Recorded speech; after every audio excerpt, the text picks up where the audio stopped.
Welcome back, and welcome to not only section 2, but day 7.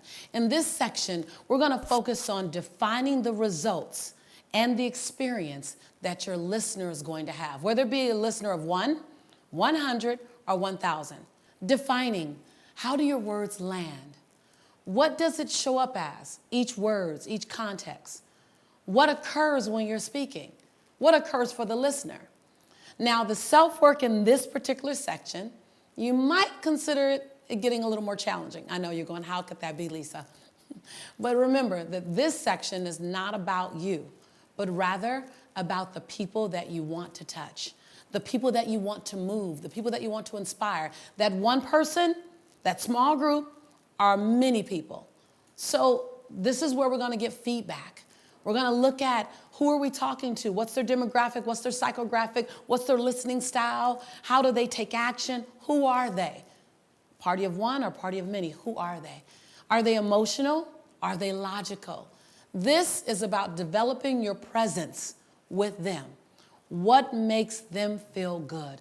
What kind of speaker do you want to be? What kind of orator do you want to be known as? Remember, this is whether you're doing it for fee or you're doing it for free. Anytime you open your mouth, you're a speaker, whether you're speaking to one or to many. So in this section, we're really going to unpack what's the experience that people get when they get you. What shows up when you show up? Who shows up when you show up? So now let's jump right in. Day 7.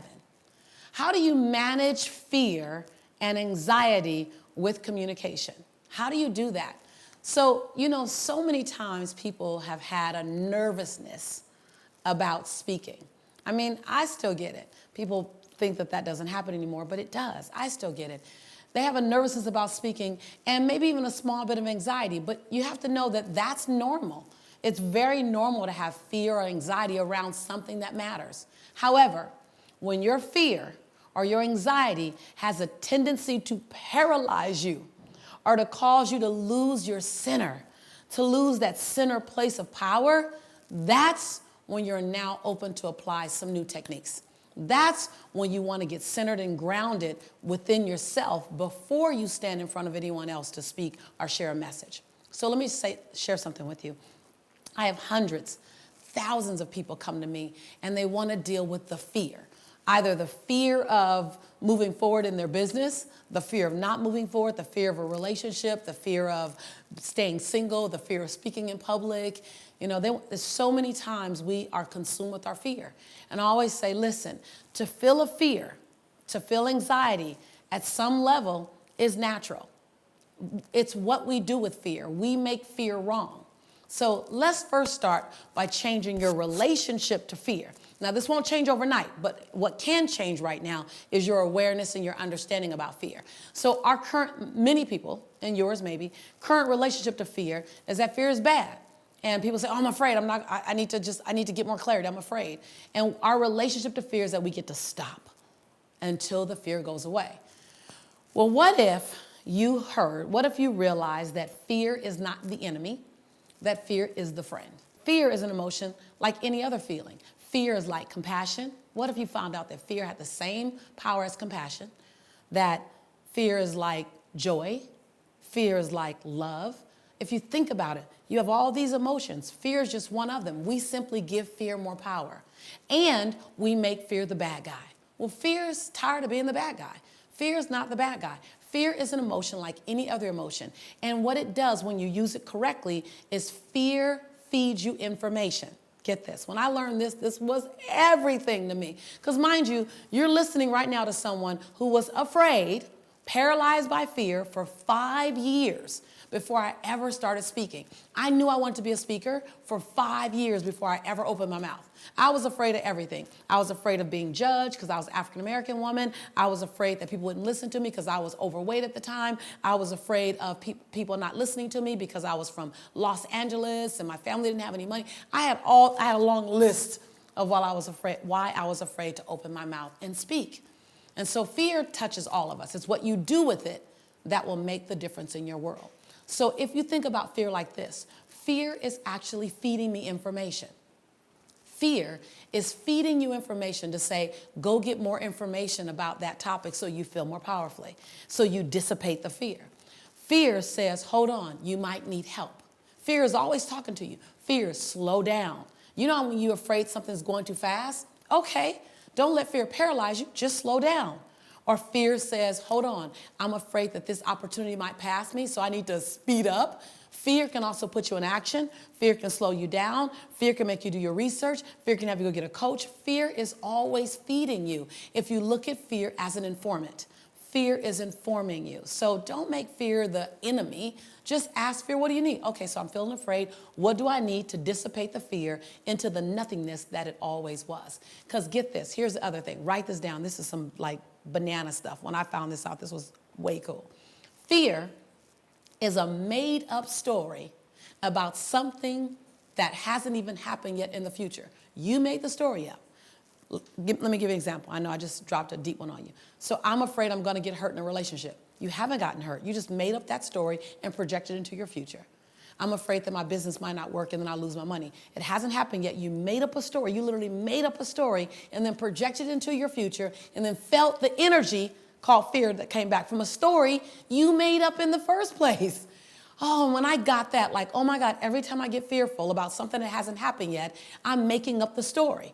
So just as you made up that story, why don't you make up another story that empowers you? Because you made up the first story that made you afraid, make up the second story. So when you say, I'm afraid I'm going to get in front of people and I'm afraid I'm going to mess up and they're going to laugh at me. Okay, you can live with that story, or you can make up another story.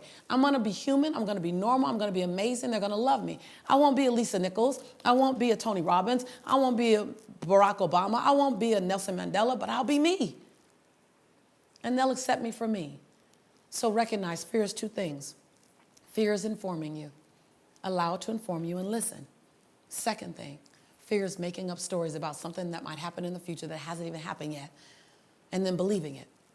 So invite yourself to make up another story. And then the third thing is fear of failing is actually okay, because failing is okay. Failing is okay. The difference between you and a lot of wildly successful people is just that they failed more times than you. Because when you give yourself permission to fail, like when you think about it this way, when you really give yourself permission to fail, you really just gave yourself permission to fly. Because if you're so afraid of failing that you never take the leap, then you won't ever fail, but you also won't ever fly. And so failure is okay, as long as you always do as leaders do, fail forward. Meaning, what are two things that I did great in that failure, and what's one area for improvement? And if it's a big failure, what are 5 things I did great, and what are 3 areas for improvement? Next, I want you to remember that when you're speaking to a group of 2, 20, 60, 200, or 478 people, that you're not actually speaking to a group of people. And you're going to hear me say this a lot of times during this program, because I really want you to get this. You're not speaking to 480 people. You're not speaking to 200 people. You're only speaking to one person. And 20 seats, 60 seats, 200 or 478 seats. Your job is to inspire one person at a time, to inspire them in such a way. And when you connect to them, so you get out of your head about how am I doing? You get out of your head, how am I looking? You get out of your head, what am I doing right? And you reach out, like metaphorically, you reach out, not physically, but in your mind and your heart, and you go, what does she need? What does he need? What are they asking me for in their presence here? And you go for that, because I don't think you can ever make a huge mistake in the spirit of service. In the spirit of service, there's not any mistake that's not recoverable in the spirit of service. Now, in the spirit of ego, in the spirit of agenda, in the spirit of proving, protecting, hiding, defending, yeah, you can really crash and burn. But in the spirit of service, and when you meet your audience, you meet your individual where they are. And so there will be a time when you are afraid. There has been a time when you were afraid. There have been a time in the past when you were afraid and you didn't leap. You stayed perched. Or there was a time when you needed to stay solid and you ran too fast. There was a time when you should have spoken up and you were quiet. There was a time when you should have been quiet and you spoke too fast because of fear. Fear often is preceded by ego because it's about you. And so if I asked you if you moved to the highest level of service and you had to sit with fear and say, listen, you haven't left me and you seem like you're not going anywhere anytime soon, so I'm just going to take you with me, what would you do? What would you do if you just took the fear with you? What would you do? And I would normally say right now, what would you do if you knew you couldn't fail? But no, not in this program. What would you do if you possibly could fail? But you also possibly could fly. What would you do? What would you do if you didn't have to wait for fear to leave you? You realize that you can strap fear on your back like a backpack. Straddle up, buckle it up, we're going to jump anyway. What would you do? Would you start a business? Would you step back into love? Would you give that weight release one more try? Would you give friendship another try, deep friendship? Would you sing in front of an audience? Would you stand up and speak and own your voice in front of 1 or 100 or 1,000? What would you do? So now, the exercise that I have for you today, the self-work. I want you to get your journal, get your notebook out, and I want you to write down what has fear cost you. Now, I know a lot of times my students want me to give them a rah exercise, and I get it. I'm going to give you those. Oh, we're going to get to them. But I'm a transformational coach. Let's be clear. Say transformational coach. So I don't just come to entertain you, though I can be quite entertaining. I come for your breakthrough. And in order to get to your breakthrough, we first sometimes have to walk through your breakdown. And so this is one of those times when you get soberly clear of what fear, of any area, financial fears, spiritual fears, relationship fears, health fears, whatever fear, what it's cost you, then you might become absolute in, I've paid enough price. I've paid the price enough. I'm done. So many times, you're not just running towards something. I want to run toward a greater life. You have to first become what I like to call bankrupt in that last experience. Like, I don't want any more of that. I'm done. I'm complete. Great. The bigger you play, the more you might be tempted to sit back down again, because the bigger you play, the bigger your breakdowns. And so I want you to make sure that we don't want this, that now that's done. Now, what do I want?